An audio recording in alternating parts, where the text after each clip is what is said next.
Hello, good morning everyone. আবার চলে এসেছে যেটা মিনি ভ্লগ নিয়ে। সকাল সকাল বেরিয়ে পড়েছি। কোথায় যাচ্ছি সেটা তো আমার লাইভ থেকেই তোমরা জানতে পেরে গেছো। যাই হোক, এখন যাচ্ছি টিকিয়াপাড়া, আর আমাদেরকে টিকিয়াপাড়া ড্রপ করতে যাচ্ছে বাপ্পাদা। এই যে বাপ্পাদা। টিকিয়াপাড়া স্টেশনে নেমে দাঁড়িয়ে আছি কখন বন্ধুরা আসবে, আর একটুখানি ওয়েট করতেই সবাই এসে হাজির হয়ে গেছে। চলো এবার স্টেশনে উঠি। বাবা, আমাদেরকে কতজন তুলতে এসেছে। সোমদা আগে পালিয়ে গেছে, ক্যামেরা অন থাকলেই সোমদা এগিয়ে যায়, কেটে পড়ে।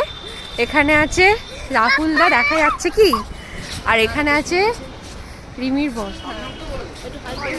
অরিত্রদা। ও কতজন, রাজা ঘরে বসে বসে দেখছে, দেখবে একটু পরেই লাইভ হবো। কিছুক্ষণ ওয়েট করার পরই আমাদের গন্তব্যের জন্য ট্রেন এসে হাজির হয়ে গেছে, আমতা লোকাল। আমরা এখন যাচ্ছি আমতা।